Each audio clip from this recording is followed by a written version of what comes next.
Vincent's regular clients. Here for my every 3 weeks. 3 months has gone by already. The end of this month will be 3 months. Focus on the nails, Roger. No chit chat. No, No hanky panky. right? You'd think he was chit chatting. You'd think he was the boss or something. Don't get angry on my finger there, mister. I didn't do it, she did. Don't get angry on my finger. Bye. There's like a deep dark pink or like a real pretty purple or something. Something's different color in it. I'm a little tired of the bland. You know me, I'm not one for neutral. He's grinding the nail out. He's using the hard tail bit. Yesterday, I'm gonna be the video woman since we've been waiting for my son to post some of these up, and job has not been done. So Mama is taking over. Camera lady Rusher.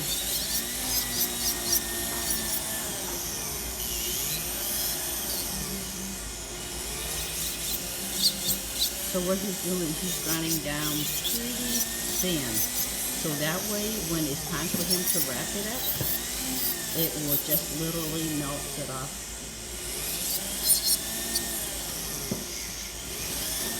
Hi, lady. I do all the work around here. Nobody else does anything. I can see that.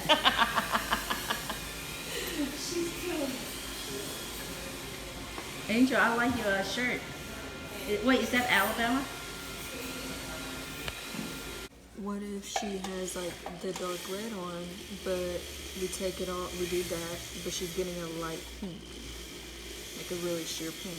Okay, then you have to completely take it off. Okay. So.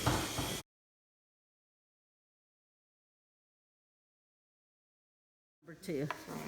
Alright.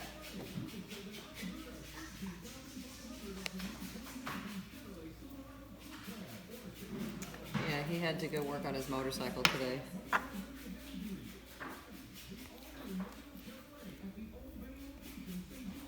He's taken all of the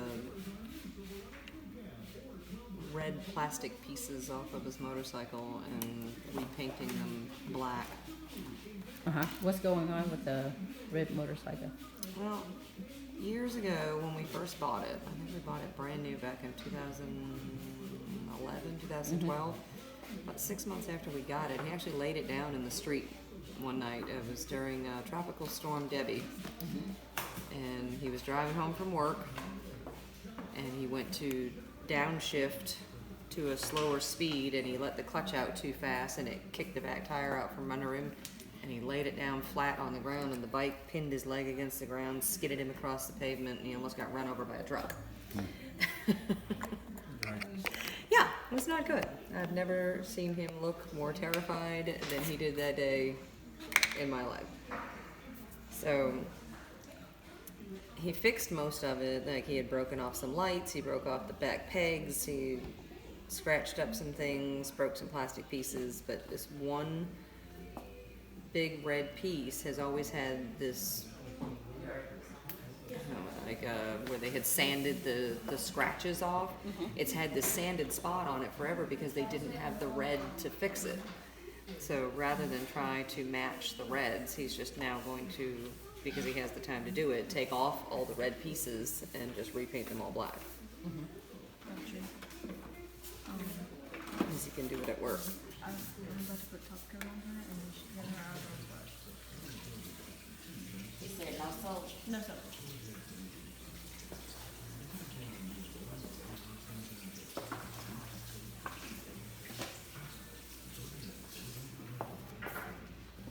Well, that's a pretty... Of the crew, him and my kids and a couple other of the guys that were guests at the wedding, because it was just out on the beach, there was nothing out there, so they had to bring the trellis out there. They had to bring all the chairs out there. We had the guitarist that was singing with me that we had to set up all of his equipment. The food, the catering and everything, this was, I mean, it was just a tiki bar outside. They had to set everything up by, themselves. So he had brought our enclosed trailer with all the tables and the chairs and everything in it. Well, they tried to back it down onto the beach. A 12-foot by 8-foot enclosed trailer with all that weight in the back of it, Yeah. and they backed it into the sand. Yeah, not their best decision. So the trailer got stuck because when they tried to pull it back up, Was this before the it was setup? before the wedding. They got So there everything was out of the sweating and all trailer. Oh my! John was the sweatiest mess I have ever seen. He comes walking up to me. I'm all dressed and changed, and me and the girls that were the bridesmaids and kind of attendants, the photographer. You know, I was the singer. All this, so we all came out of the room together, and we come downstairs, and he comes walking up to me, and he's just pouring sweat. He wore other clothes there. He knew that he was going to get hot and sweaty. He didn't know he was going to get this hot and sweaty. So he's just pouring sweat in his nice wedding clothes. His whole back is just, the back of his shirt is just soaked. And I walk up to him and I'm going, what is on your head? He had sand all in his hair because he was up under the truck trying to stuff floor mats under the tires, trying to get the truck to pull the truck. I was like, oh, I'm never gonna put all the windows down, pull it into the garage, and I opened up the back window. Well, we were able to put the door down just fine. The next day I was homesick from work. So it's been a day and a half now since the next time I get up to go to work. And I guess I had forgotten that we had to pull the window down a little bit to let the door close. I had apparently forgotten this fact. And I hit the button on the wall to make the garage door go up, and it grabbed the back window and started pulling up on it. So I hit the button again. I thought, oh, like maybe if I just grab a hold of it and pull down on it, it'll just bypass it and it'll be fine. Well, apparently because it was my son was, and then it was a few days later. So that all happened Thursday morning. I think it was the following Tuesday or Wednesday. I was at a rehearsal with the guitarist for that wedding that we were singing in. I'm sitting there, John's got overnight duty. I'm sitting there and he starts calling me going, are you almost done? I said, we probably maybe have about another 30 minutes to an hour. I said, why? He goes, your son is at Medal of Honor Park playing soccer and he has locked his keys in the car. I'm like, dear God in heaven. It's the only set of keys we have. We used to have 2 sets of keys to this car, and one got lost when we lived in Alaska. One of the sets of keys got lost, so it's the only set of keys we have. So he says, he goes, I'm calling roadside assistance. He said, but I'm a little concerned that they may not do anything for him because he's a minor. You know, he's a child and there's no adult present. I said, well, what sense would that make? I'm like, teenagers drive, honey. And he's like, well, they're out there. So then I'm screaming at my husband on the phone going, where are these people? He's like, I don't know. He's like, I'll call them back. So he calls back again, and they're like, yeah, they canceled you because they can't find you. I'm like, oh, for the love of God. Why wouldn't they call? That's what I said. I'm like, do you not have a phone number? Apparently, like an idiot, my husband gave them my son's phone number. His phone was locked in the car. It's like, really? So then they had to start the process all over again by calling the insurance company, calling the tow truck, the roadside assistance people, sending the locksmith out. She finally got there. But before she got there, we got harassed by the cops. For what? Because we were in the park after dark. You're supposed to leave the park by sunset. Public really? parks are closed at sunset. Well, because people go down there and do, drugs and whatnot. So we didn't really get harassed. The guy was actually kind of funny.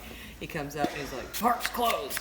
And I turned around and looked at him like so annoyed. And I said, I know that. I said, we're not here by choice. And he kind of looked at me funny. And I said, keys are locked in the car. And he was like, oh, he's like, I'm sorry. He goes, do y'all need some help? I said, no, I got roadside assistance coming. Oh, you know that they have the thing to unlock it. Yeah, so that's what I didn't think cops did that No, anymore. they did when we lock our car, and my daughter was in it. She was like crying, and I was like, open the door. And it was Diana. You go wash your hands. All right. Whatever, and then it went, and it popped the door open, and he woke up like that. As we've been banging on this door for over an hour, and that child woke up because of that noise. The guy that came out from the roadside assistance, he was so funny. He was dying laughing. He's like, well, that's a new one for me, that's for sure. So that means don't depend on your son to wake up if he's in a deep sleep. All 3 of my kids sleep like the dead. Even as little kids, they always just slept like there was just, you know, no tomorrow.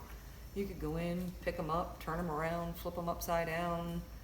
They would fall asleep in their clothes. I could go in and undress them completely. That's just weird. I'm telling you, they slept like, That you know you can do all of that. right? Because I've done it. Yep. You know, you go in there and they're hanging halfway off the bed, or, you know, they've all fallen asleep because they're watching a movie, so they're all over the place, laying on top of each other, and you gotta go in and move them around. Not one of them would wake up. I've taken their clothes off of them, put their pajamas on, and put them to bed without them even so much as knowing I was there. Take it out. Yep.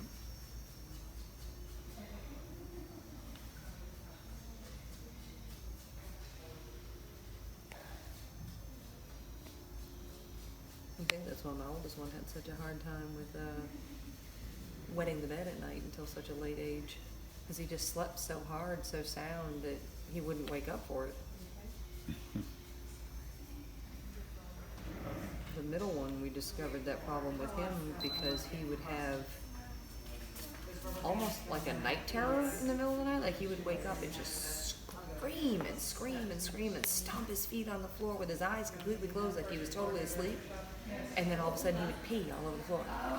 Just standing there screaming, and then he would pee, and then he would stop, and he would just relax. I'm like, what in the world? It happened 2 or 3 times that I finally figured it out, that was always the end result of the screaming in the middle of the night, was he would pee. And I thought, about the second or third time, I thought, oh, and I grabbed him, snatched him up, grabbed him, ran him down the hall, took his pants down, threw him up on the toilet, and then he would pee, and then he felt better, and he would go back to.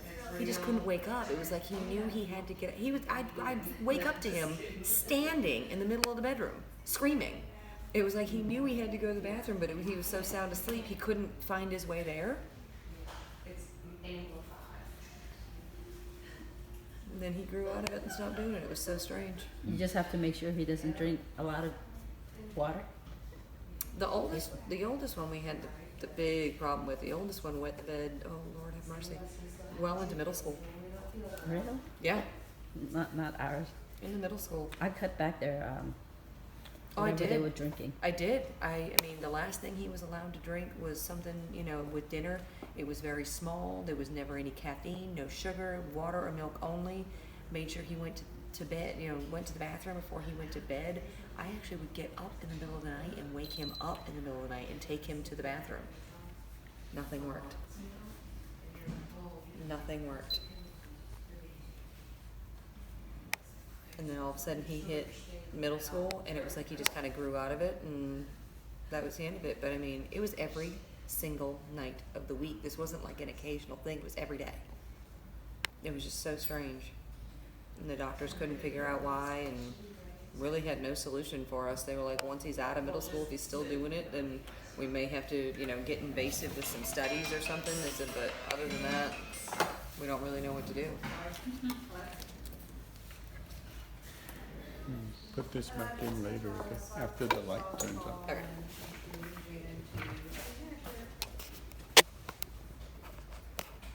Yeah, that looks pretty. I like this new gel top coat too. Uh-huh. Instead of using the number 4, it freeze. We tend to use that. Yeah, it made the solid glossy color. Go ahead, put both of them in together. The solid glossy color, it made it stay shiny for longer. Uh-huh. Sometimes that foam I have a hard time getting in there. There it is.